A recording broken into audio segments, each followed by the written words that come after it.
Hey guys, John here from Toxic Spikes, and I've decided to narrate this battle. This one's not as long, so I figured it'd be a great place to start out narrating.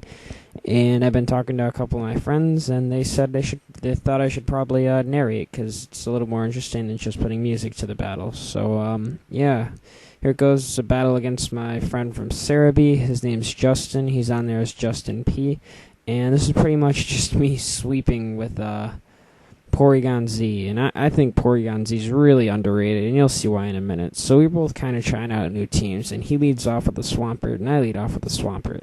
And neither of us have ever used these before, so I don't know, we both have Protect Swamperts, as you'll find out in a minute, and it doesn't really help us at all. So yeah, we just both Earthquake at this point, and I figure out that I'm actually faster than him, but he's got more attack stats, so that's obviously why, and he does more damage to me. So, next turn I'm going to use Protect, and he's going to Earthquake again, but obviously it's not going to do anything. Or no, he protects, actually. Yeah, so we both protected, get some leftovers recovery. I'm kind of, up there with him in health right now. And then I Earthquake again, and I'm pretty sure this turn he decides to Ice Beam. Just to see which one will do more damage, but Ice Beam being non-stabbed isn't really going to do crap. So yeah. Now we're just going to kind of get into an Earthquake fight until he protects one more turn, and this was kind of upsetting me because he was just stalling pretty much, but he decides that it's pointless, and now we just kind of Earthquake each other to death. Now, the fact that I had less attack than him, obviously he Earthquaked me to death first. I was kind of like, oh, get a crit, please, but no, it didn't happen.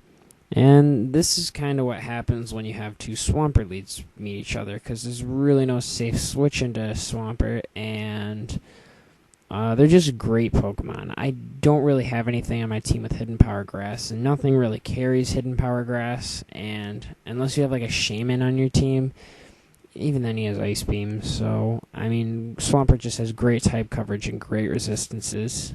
He's overall an awesome lead. He can be anything, really. So, yeah, back to the battle. I Earthquake in him, like, oh, yes, maybe it'll kill him, but no, he survives with, 10 HP, and then he kills me and gets a useless crit. At least I think it was useless, but yeah, so we both have rocks up at this point. He killed my lead. I'm about to kill his lead, so he's thinking it's pretty even. He's going to Protect just to see what I'm going to do. And I decided to go for the Tri-Attack because it's going to do a lot of damage. And the only time that the Tri-Attack won't hit him is if he has a Ghost type on his team. But I don't know. I don't see Gengar much these days, and neither do I see Rotom. It seems like everyone's just kind of centralized around certain Pokemon. So he actually has some UUs on his team, and that Gorbis is pretty sweet, I must say. My Porygon's actually spec'd, so I'm locked into Tri-Attack, and those rocks that I set up at the beginning of the battle really helped, because without that Stealth Rock damage on his Regice, he would have walled me.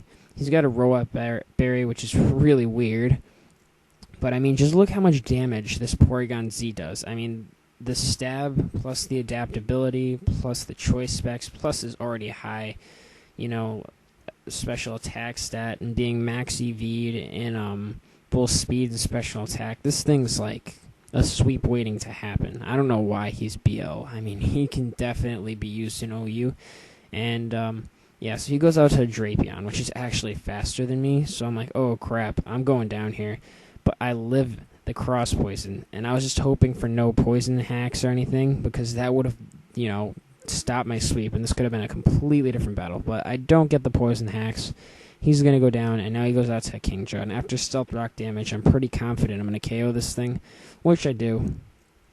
So, I think all he has left at this point is Gorbis, and although it looks really cool, it's not going to be able to live this. So yeah, that was a good game, kind of. I mean, we've had way more epic battles than these. I just uploaded this first one just to kind of, practice my narrations and get a feel for narrating. And yeah, let me guys know what you think. Subscribe, rate. I thought this was a great first battle to post narrations for, though. And yeah, so expect to see more coming. Alright, bye.